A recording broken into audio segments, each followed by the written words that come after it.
Welcome to the Empowerment Show, a weekly podcast call-in show that's here to enrich and educate the community of beautiful Northeast Pennsylvania and its surrounding areas. Hosted by Kendall Stevenson. With co-host Shaquana Terry. Tonight we welcome Leslie Perryman to the show, so let's get started. I always like the music that you play for your intro. Oh, you like it? Yeah, it's a good vibe.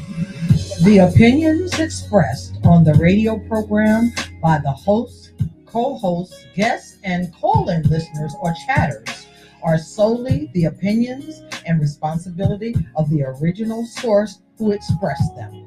They do not necessarily represent the opinions of Genesis Radio, www.genesisradio.com, Genesis Radio's owners, management, or affiliates.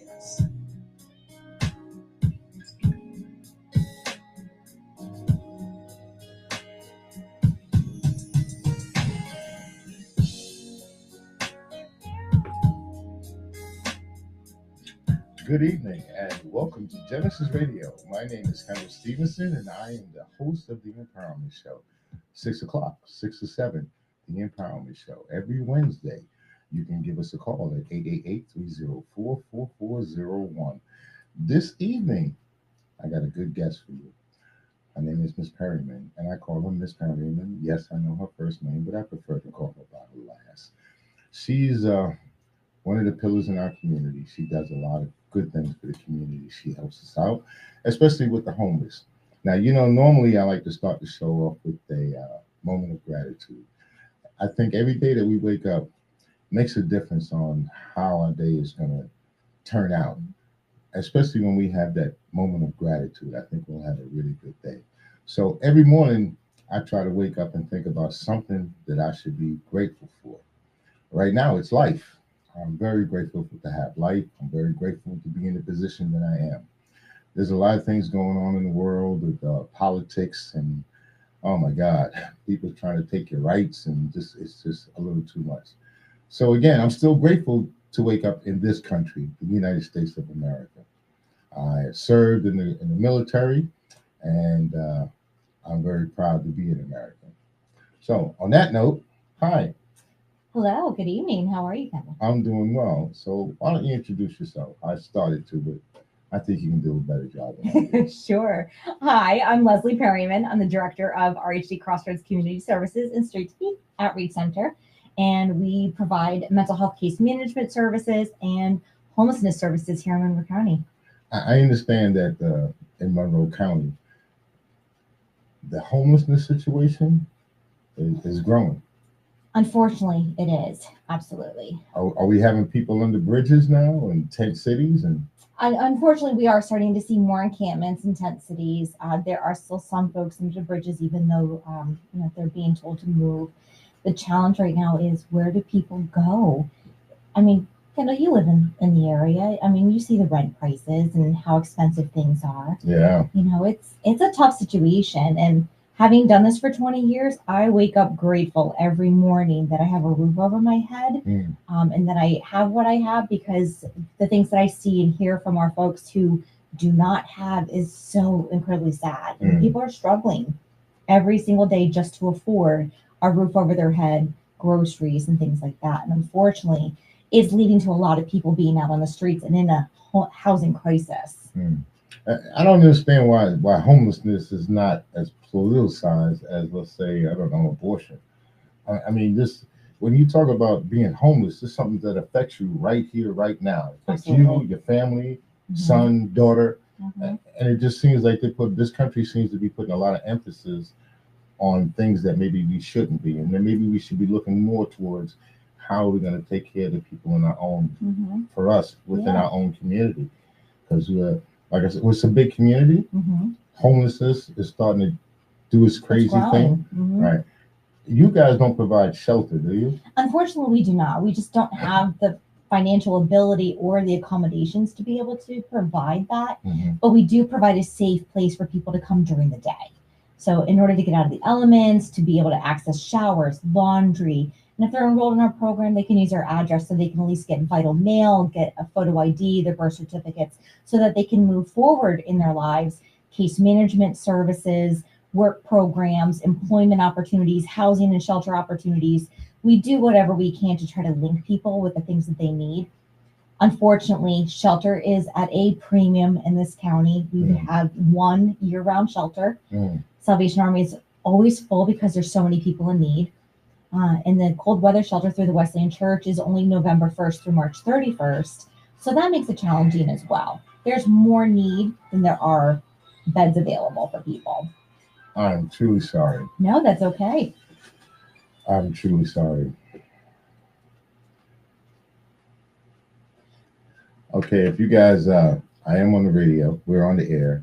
So if you're going to give me a call at 888-304-4401. And if anyone would like to speak to Ms. Perryman or myself, again, it's 888-304-4401. Please continue on. I do apologize. That's okay. So you made a very powerful statement that, why isn't homelessness as politicized as other topics in our country? I think a lot of it has to do with, I think people assume that homelessness is something that people are choosing. And I hear that so often, oh, aren't they choosing to be out there? No one is choosing to be out there. But at some point in time, when whatever resources you've been told were going to help you, whatever friends, family members, etc., told you they were going to help you, and they kept falling through, kept falling apart, and you found yourself time and time again being let down, those resources not happening, that housing opportunity or employment opportunity not happening, you kind of get to a point where you just get comfortable in your current situation. You figure out how to survive.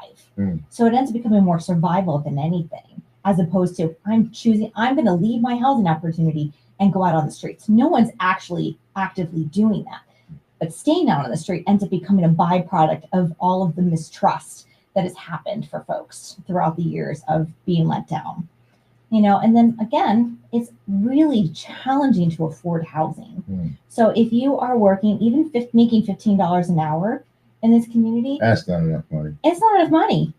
Even $18, $20 an hour is not enough to afford a 1 or 2 bedroom apartment plus your expenses, your utilities, not groceries, in Monroe County, not in the area. So that's what people are struggling with. So we have a lot of people who are on the streets who are working. They're working multiple jobs. They're working full-time jobs, a couple part-time jobs just to make ends meet, but it's still not enough to afford housing expenses. So you think it's all about how much money they earn?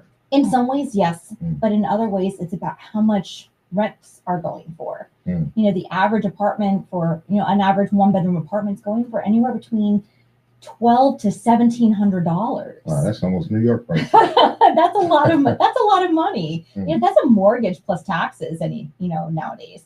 So I think when people look at those costs, they're like, wow, I have to work 2 full-time jobs just to be able to really afford that is a mortgage. That's a mortgage. $1,700 a month. That's a mortgage. That's a mortgage plus taxes.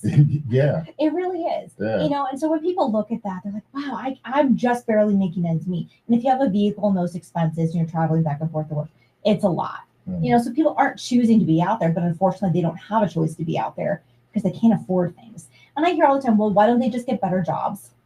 Okay, when you don't have a place to live at night and a place to stabilize, getting those better paying jobs may not be achievable for you because you have to travel further to get those better paying jobs. When you don't have access to a vehicle, a working vehicle, or transportation that's going to get you there without having to take a bus with transfers and be on a bus for a couple of hours, that's really hard. It's hard to do. Well, I know it's hard, but you talk about survival. You gotta do what you have to do. You do what you have to do, absolutely. You were saying that some people don't want to go to the shelters. Which I know that some people don't. Yeah. Especially those who may have mental health issues, or they're just afraid to be in the shelters because of the crime that goes on in all the shelters, and they end up staying on the street. Yeah, sometimes people choose not to go in those congregate shelter settings because they've had traumatic experiences in other shelters, or perhaps maybe they grew up in the foster care system and they had bad experiences there. Bad experiences tends to be what causes those issues. they've been victimized while staying at a shelter, or they just have a mistrust of being around other people. They have such severe anxiety, they don't want to be around other people. So there's many reasons why people choose not to go into shelters. A lot of it has to do with past experiences. How do you help out people that are mental health? Do you have any counseling or anything like that for people who maybe experiencing that? Experiencing mental health issues. We don't provide mental health case counseling, but we do have mental health case management services connected to another part of our program. So we are linking people to mental health case management services.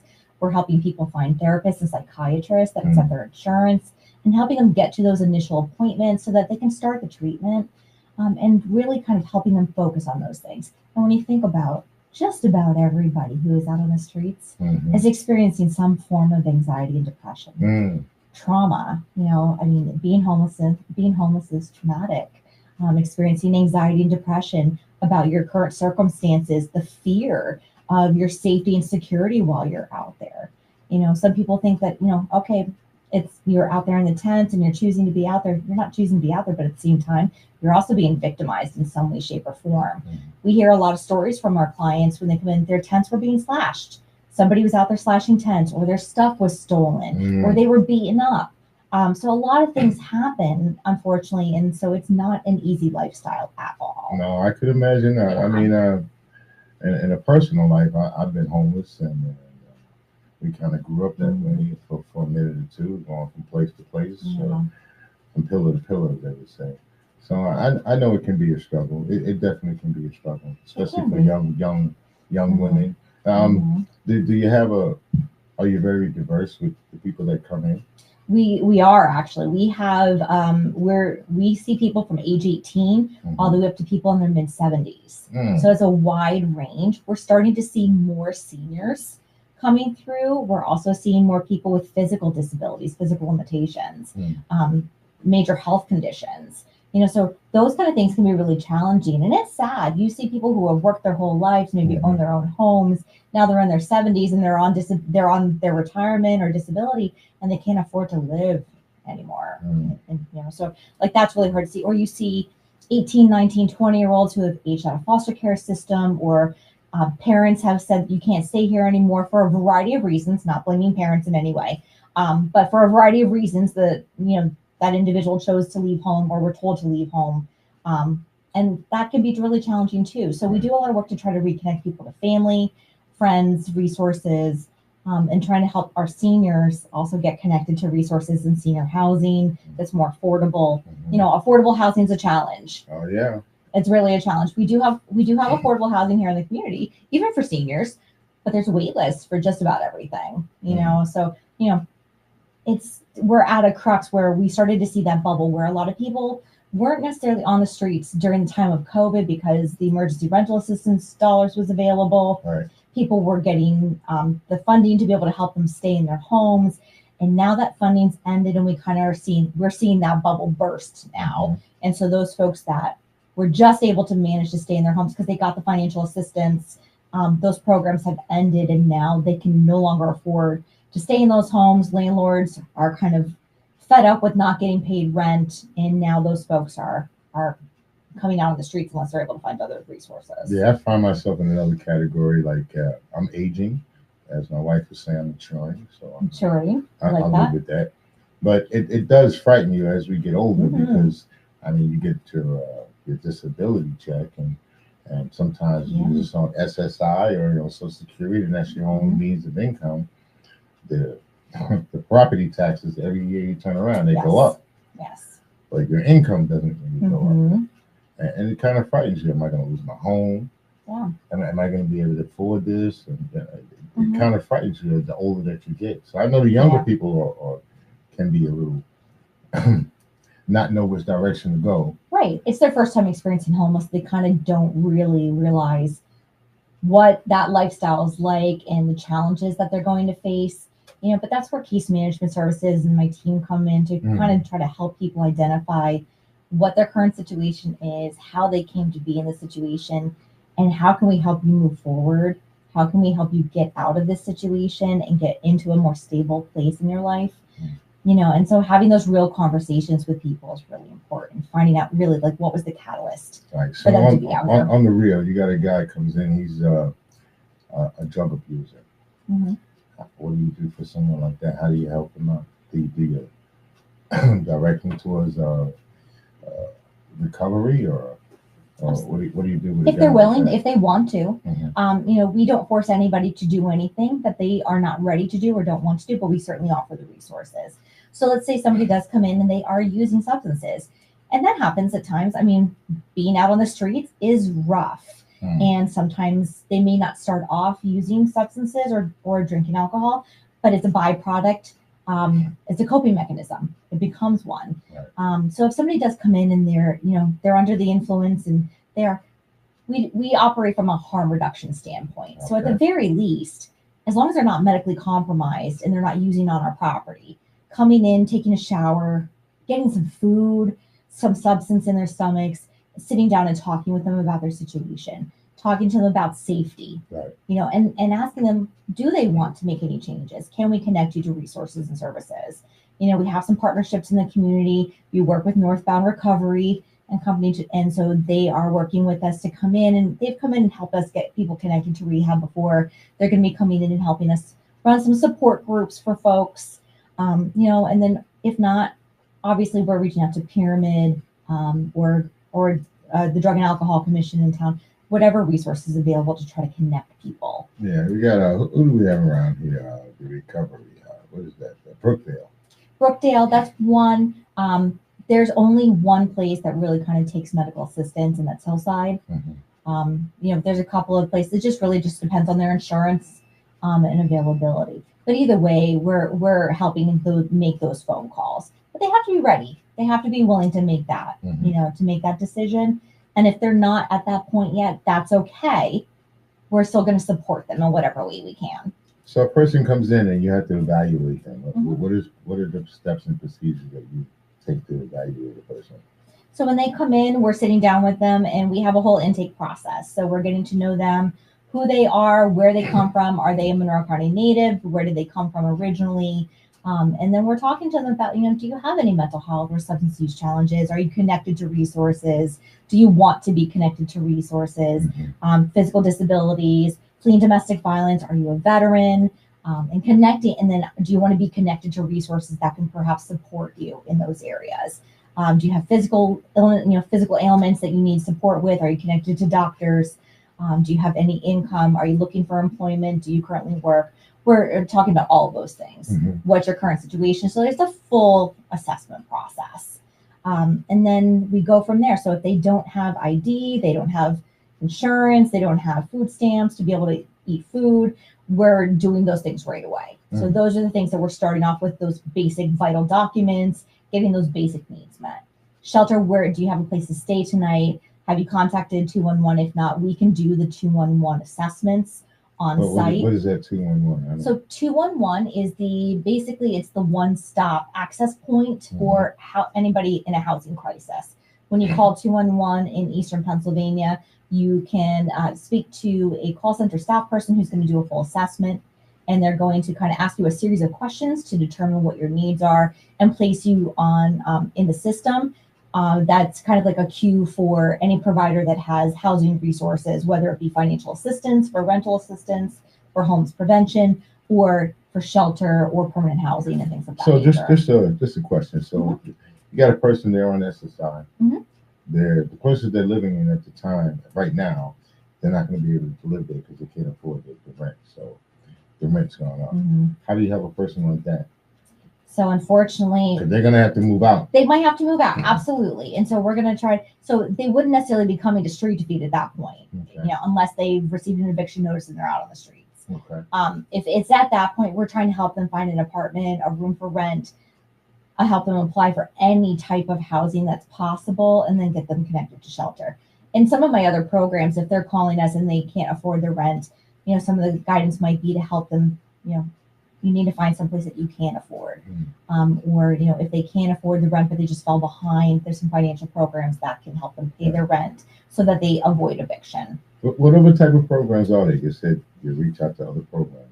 Yeah. So, if somebody is just, if somebody just fell behind in rent, but they're able to continue paying it forward, they can call 211 and get some financial resources. 211 is going to be the main area where you're going to call and get access to those resources. And that's really kind of like the main process. Crossroads does have a financial assistance program. In order to qualify for that, you have to have a mental health diagnosis or substance use diagnosis, have medical assistance, live in Carbon Monroe or Pike County, and be able to continue to sustain all of your expenses moving forward. So if you just fell behind in rent, let's say you were hospitalized, you lost your job, and now you have another job, and it's going to end when you look at your income, you can pay all of your expenses, but you fell behind rent in a month or two, and you just need help with that. Like those are some things that can, there's programs out there to assist with. But somebody who is living on SSI, that's challenging because they need affordable housing, and the affordable housing market's very thin. If somebody comes in and all they have is SSI. SSI right now in Monroe County is roughly $943. Plus you get the $22 stipend from the state. So you're working with $965. That's not a lot of money. A room for rent right now is anywhere between $750 and $900 in the county. So it's not a lot. We help apply, for all of the affordable housing opportunities. There's waiting lists. So I don't mean to sound bleak. I really, really, truly don't. But the housing market's very challenging in this community. Hence why we have so many people out on the streets. But we try to be creative in whatever way. So if people are, if they're out on the streets and they have a group of people that they've, that they really connected with, if there's, they became really good friends, perhaps maybe it's pooling their resources and maybe together combined, they can afford a 2-bedroom apartment, or perhaps maybe it's getting involved with the share program through the area of aging, where there's a homeowner who has a room for rent or a couch or, things of that nature. And so perhaps maybe it's getting people involved in those different resources, being creative in a variety of different ways. But, there's not always easy answers, but it's also about collaborating with our community partners, because working together, we can help more people. What partners are you partnered up with? So we're partnered up with Northbound for recovery services, and to kind of really help some of those support groups. We are partnered up with, we reach out to any of the mental health organizations. So Crossroads provides case management, as well as MHDS and RHA, Salisbury Behavioral Health. They're all the case management services. Substance abuse services, Drug and Alcohol Commission, for case management and recovery services, Northbound. We also have a wonderful partnership actually with the Department of Health. The community health nurses are coming out to our organization once a month and providing all types of different health education opportunities. Good. So this month they're going to be coming in and talking about hepatitis A and offering vaccines to our folks. They will be coming out next month and doing Narcan training and giving our folks Narcan and fentanyl strips to test. So if they are using, again, harm reduction, they have the opportunity to be safe until they're ready to go into recovery and get supports and services. They've come in and done education around tick and Lyme disease, diabetes and hypertension, a variety of different things. In the fall, they'll come in and do COVID and flu vaccines for folks. So trying to help people take care of their health in whatever ways we can. We have those kind of things. And then Wells Fargo has actually been coming out once a month and doing some financial literacy education with folks. So that's budgeting. So we're trying to find different ways to bring information to our folks, provide that education, those opportunities to connect, and just, it's because it's not just about housing, it's about taking care of all the other things too. Yeah, Wells Fargo they had a bad rap for a while. I guess they're trying to make up a little bit. I think they're just being benevolent to their community, and they know that we have a lot of folks that are, could really benefit from the information that they have to provide. I mean, who couldn't benefit from some budgeting classes or some financial literacy about credit, and how to look at your credit reports? You'd be surprised the amount of folks that have no idea what's on their credit report. Well, we see a lot of folks, that's a barrier to a lot of our folks getting housing, is because sometimes they have poor or no credit and they have no idea what's on their credit. And poor management skills, that doesn't help out. Budgeting, yeah, absolutely. I mean, that needs versus wants. We all have those needs versus wants, like the devil and the angel on your shoulders, oh, I really want this and I need to pay this bill, but at the end of the day, it's really kind of learning how to readjust that mindset Right. and think differently about things. So, by offering these financial literacy classes, it's helping people kind of like look at things from a different lens. Let me ask you, those classes and even the nurses that come in that Mhm. does the little classes for you, is it open to the general public? It is not. Those are offered to our clientele for free. Okay.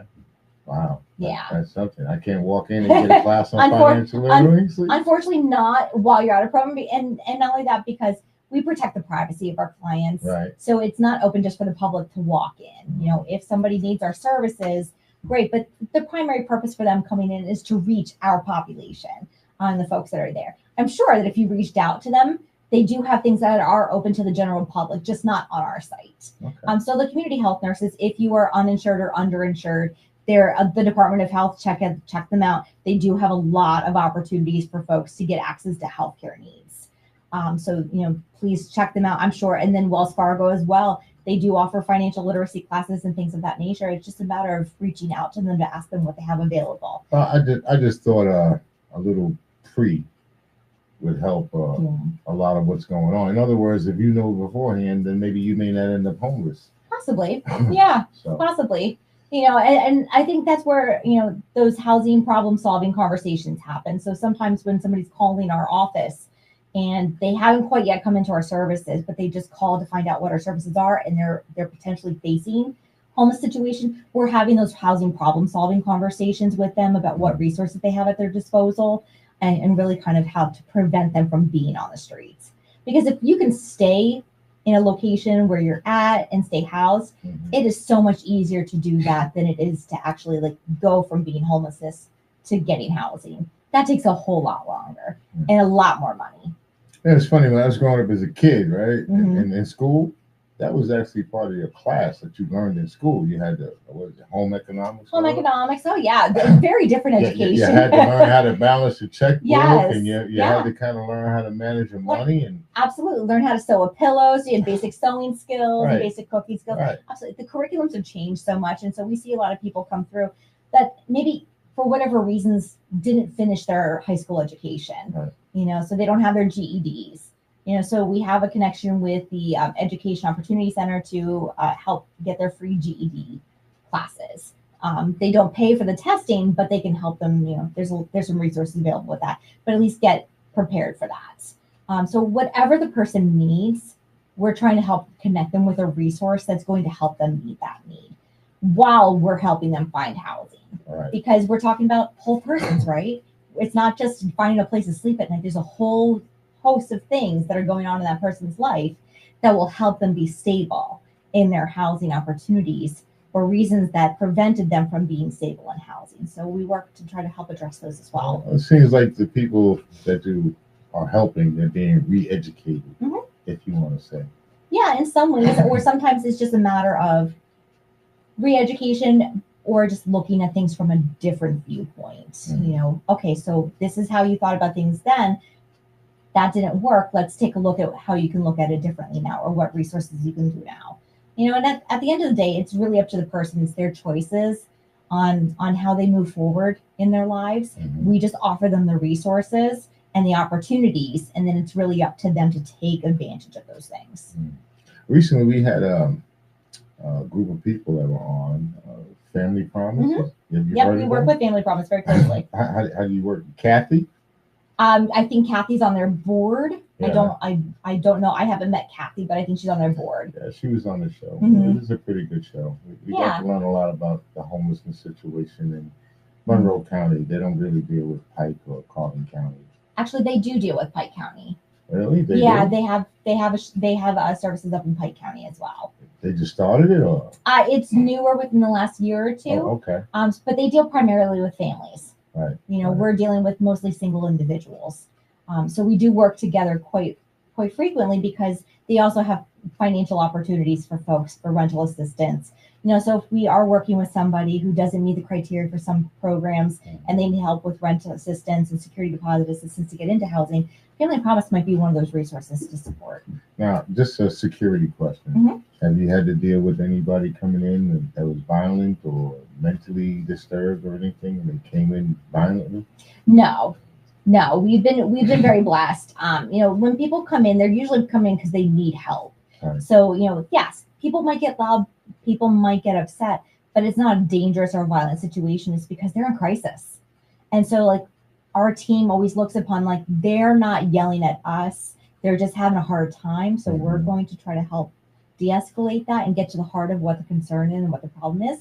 And yes, if somebody is in a mental health crisis and we're not able to calm them down, we're definitely getting the resources. So we're calling the crisis line, we're calling 911 to try to get them access to those resources and get them the help that they need. But for the most part, everybody's coming into our center is very respectful of our space and the people that are in there. And we make it known that is what is the expectation of everybody coming, because that's supposed to be a safe haven for people. Yeah. So respect the rules, no weapons, please don't, endanger anybody else, be respectful of each other and of other people on the property, staff, clients alike, and people respect that. Yeah, people have bad days and that's okay. Go take a walk and come back when you can calm down. Solved. Well, it's good that you're out there. We're trying to bring the community together.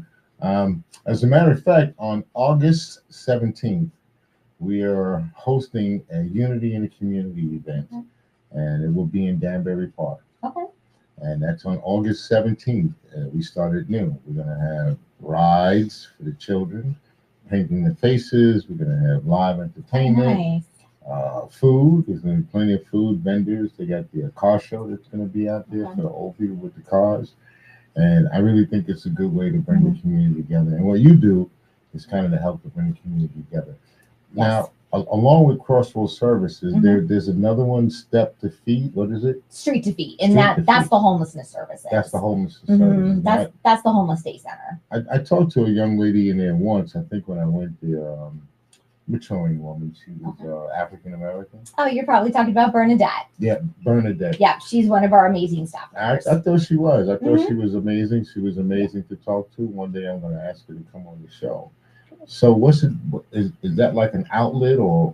Street to Feet is a Crossroads program. Is a Crossroads program. Yep. What is the difference between the two? There isn't a difference between just the service level. Okay. So Crossroads is the main agency under Resources for Human Development.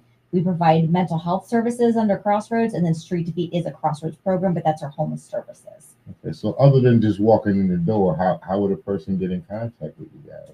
You can call Street to Feet, and that phone number is 570-369-1299. But the reality is, when you call, we're going to ask you your information, but then we're going to tell you need to come in. What's the number again? 570-369-1299. And that's for both? Or? That's for Street to Feet. Street to Feet. Yeah. And how about so that's for homelessness services. Crossroads, if you need mental health case management services, or you're looking for the financial assistance and you have the mental health or substance use diagnosis, that's 570-476-9228. Just like you to repeat that. 570-476-9228. Thank you very much. Only because we need people there to be able to give you a call. Access services, absolutely. How'd you do since the last time you were here? Did you receive more calls? Or? We receive calls all the time. It's hard to judge whether we get more calls or not but really, once people hear about our services, then we'll see an influx of calls. Right. So I'm sure that we got some because of the radio spot. Right. And people are always hearing about word of mouth is a huge component to accessing services, because somebody knows somebody who knows somebody who used our services in some way, shape, or form. Or if somebody finds themselves newly homeless and on the streets, the folks that are using our services are bringing them into us. Right. So like they're a big proponent of bringing people in, because it's like, oh, hey, here's where we go, come with us. And so they'll access our services.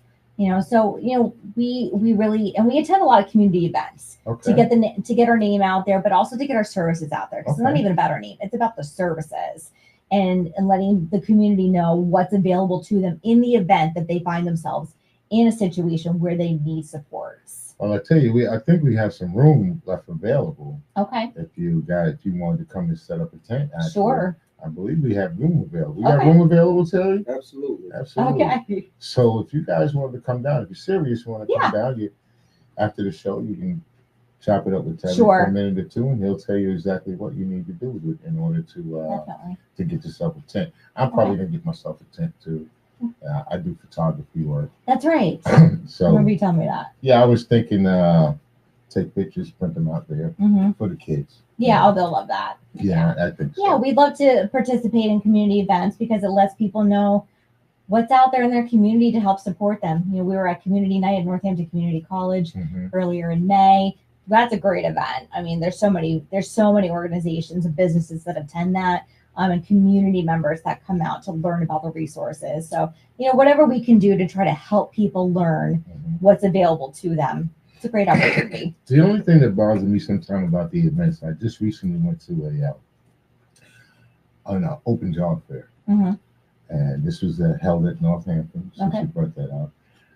And it was for youth, for the youth program. But I mean, you had everybody with their mother. But Walmart was there, Wawa was there. There were a bunch of people there, ready to give you a job, but it wasn't that much participation. Oh, that's a shame. Yeah. I mean, I counted maybe 15 kids. Yeah. And I think it's maybe the marketing that they're using, or people not tuning in, or but they have these. I just want to let people know they have a lot of different events and programs that are going on, and one of them is different jobs fairs. So I guess you can go to Google and type in job fair in Mount Monroe County and that area, and there's a lot of job fairs for children. The one I went to was what are the kids? Were 17 years old, 18 years old. Yeah, they're for like the high school age. Yeah, the high school age, and they were looking for. Some of the kids were so bright. I mean, they were so intelligent. These are not kids that I shouldn't say that, but let's hope that these are not kids that will grow up to be homeless.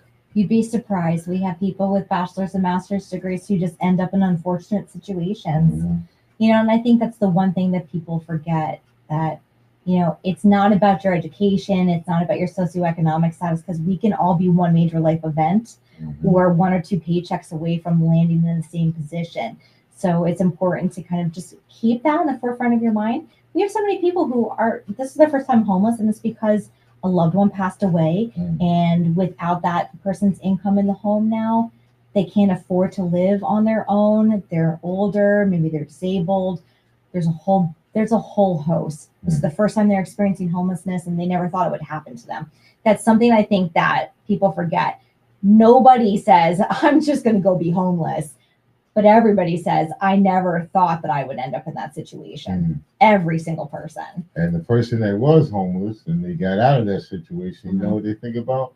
Never being homeless again. I'm never going to go back to that situation again. You know, and I think, you know, that's something that people really strive to achieve. We have people who have been housed who still come back and try to support and try to be that advocate, that peer, saying like, hey, I've been in your situation before. You can get out of the situation if you use the resources that are available to you and you work hard on it. You know, because nothing happens for free in life. You know, we all have to make some changes. We all have to make some decisions and work towards it. And the same thing as going from being homelessness to housed. There's some things that you have to do to work towards that. You know, you have to be able to make some changes and look at your circumstances and figure out what you need next, you know. And I think it's wonderful that the folks who've been through our program are still interested in wanting to come back to support those who are currently coming through the program, because they've been there. They understand what it was like for them to be out on the street, because they were out there too, but they can come at it from a different standpoint than we as staff can. Not to mention any names or anything like that, but can you tell me one of your success stories? Absolutely.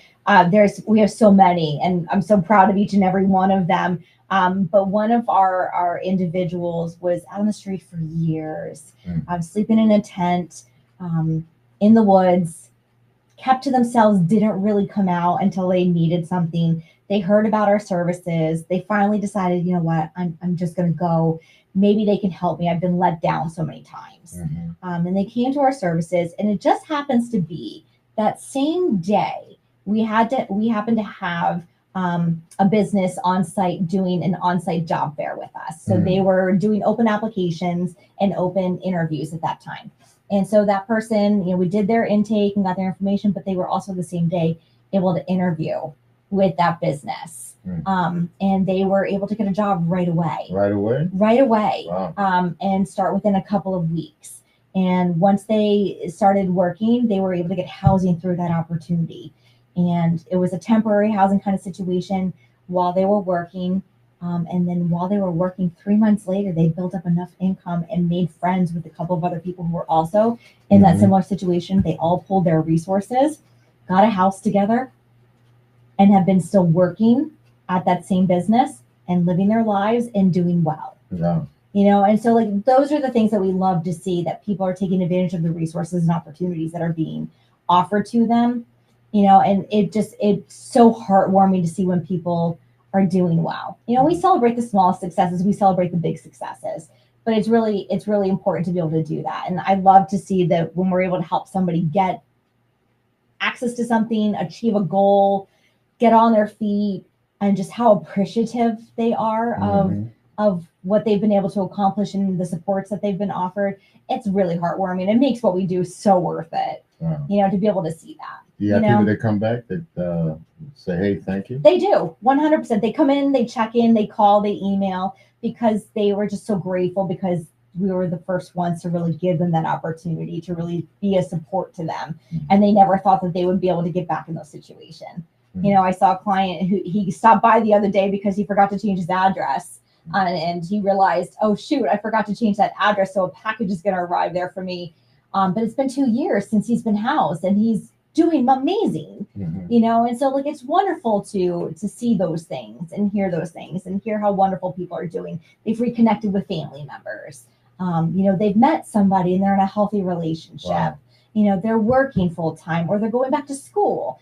So many different things. And like those are the wonderful things that we love to hear. And we encourage all of our folks to keep in touch with us and let us know how life is going for them, because those are the things. That's the reason why we do what we do. Right. To help people get back on their feet, hence our name, Street 2 Feet.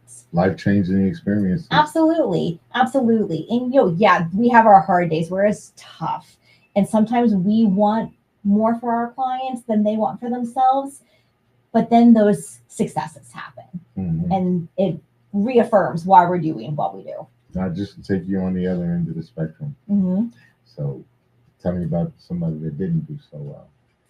So, there's always going to be folks that perhaps they're just not ready to make any changes in life. There's going to be those folks. We see the potential. We see how well they could do. We see how intelligent they are and how personable they are and how well they can move forward in life. But they're not ready to make the changes. Those are heartbreaking. Those are really heartbreaking challenges.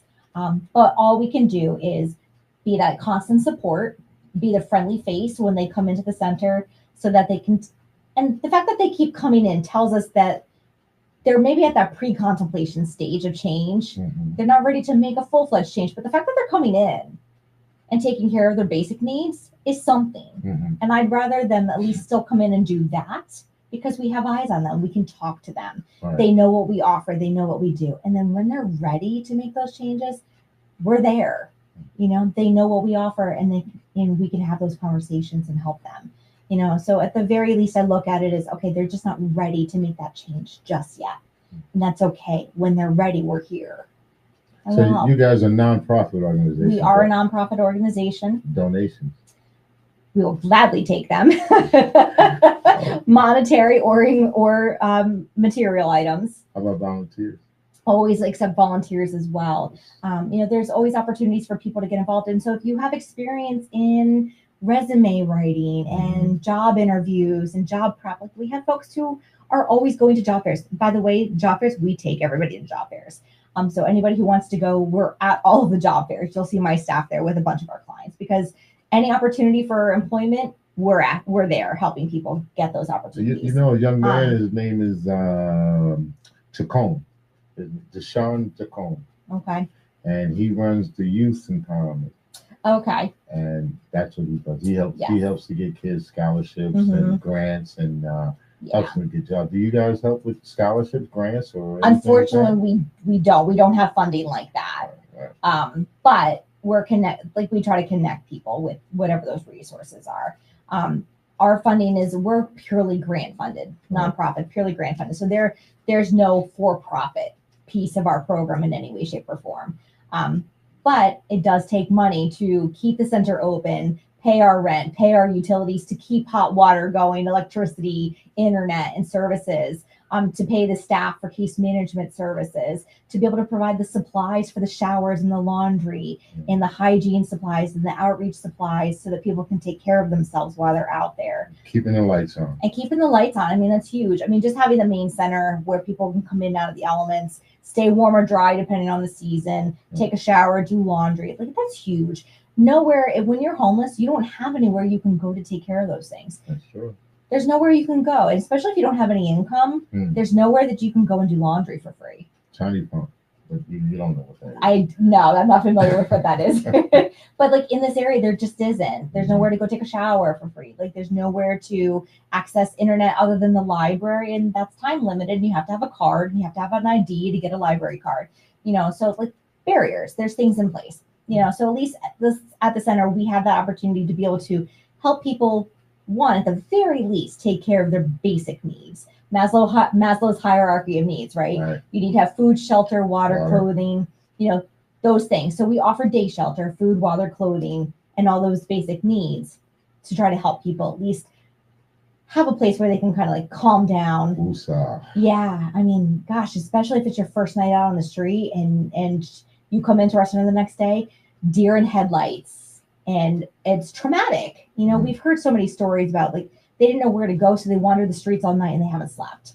Or they slept on a stoop somewhere that they felt was tucked away, and the next thing you know, they're being kicked by somebody, or they're being, told to leave by whomever, or somebody came across them. That fear. So it's traumatic. And most people just walk over them. It's traumatic. Yeah. I notice you have a lot of passion. I do. And where did it come from? I think I've always just had that passion for helping people. I'm a social worker by trade and by heart. Okay. So helping people has always been at the forefront. I think even just as, a teenager, my friends always came to me for advice and help, and friends and family always came to me for advice and help. So it's just something natural that I came into, but helping people has been something that I love to do, and seeing people achieve their goals and be able to access resources and just improve their lives is so meaningful. Just the little things in life is what make the world go round, right? So it just makes me happy to be able to do that and to be able to offer the resources in our community to be able to help people. Now, how much education do you have? I have a master's degree in social work, a bachelor's degree in psychology, and I'm a licensed social worker, and I have a certification in psych rehab. I got a class. Thank you. Thank you. I got a couple of degrees, and I only say that to say I understand the difficulty of getting those degrees. Gosh, the student loan payments. Hey, 20 years. Terrible. I went to school for 20 years to be an educator. And Yeah. I got all the credentials. Yep. You got all the debt too. Yeah, I mean, all the education, but I will tell you that a lot of my education, yes, book learning is one thing, but a lot of my educations come from our clients. You learn so much from the people who are out there, the people that we're working with. I'm learn every day. I'm a young person. I'm trying to start out in life, trying to figure out which way I want to go. I see you, and I think maybe I want to be you. What would I need in order to do what you do?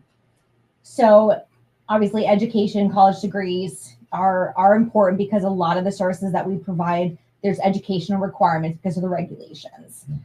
So, the case management regulations require a bachelor's degree in a human service field. So that's sociology, social work, psychology, criminal justice, public health, and things of that nature.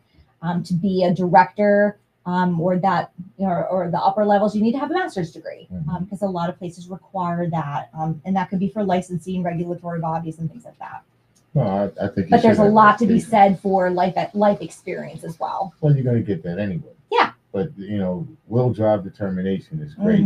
But yes, education, will drive and determination.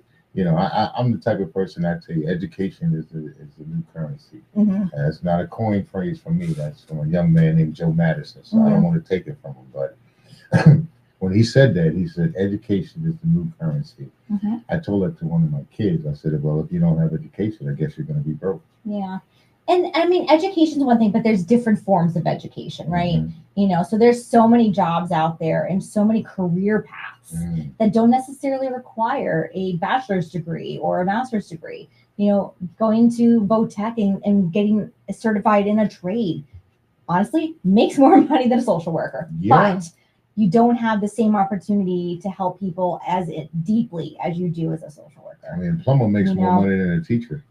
I mean, there's trades but every career and every educational path needs people, and without social workers and people working in the human service field, more people are out on the streets, more people are struggling financially, more people aren't getting access to the services that they need, struggling with education, struggling with a whole bunch of different things. So there's a lot to be said for it too, And so that's my plug for anybody looking to go to school for social work. Please go to school for social work, because we need social workers out there to help people. There's so many people out there that need help, and that we need qualified people to support all of those folks. Yeah, and you can also support by donating, volunteering, absolutely. You can also go on our website to learn more about what we do, and that's www.rhd.org/street2feet. Or www.rhd.org/Crossroads Community Services. And that will guide you to both of the programs. Mm-hmm. You'll learn a little bit more about what we do, what services we offer, and a donation button if you want to monetarily donate, or if you want to drop off supplies or material items. Just please no clothing. We have been inundated with clothing. That is one thing that we don't need. We do not need socks, because we have an amazing partnership with Bombas Socks. So you've seen those commercials, right? Commercials. And so they do what they say. Really? We are one of the giving partners through Bombas. We applied to be a giving partner, and this year we got 7,500 pairs of socks donated to our organization. I have an entire wall of boxes of socks in our storage unit. We do not need socks. We do not need sleeping bags or blankets, and we do not need clothing at this point in time. So thank you. But the Strasburg Wesleyan Church has a clothing closet, and there's several other organizations in the community that have clothing closets that could greatly, like the school districts. The school districts have some clothing closets, so please donate that stuff elsewhere. But things like that. But material items, we can always use cases of water. We can always use coffee and powdered sugar or powdered creamer and sugar, individually packaged snacks, hygiene supplies, those kind of things. We can always use that kind of stuff because we go through it a lot.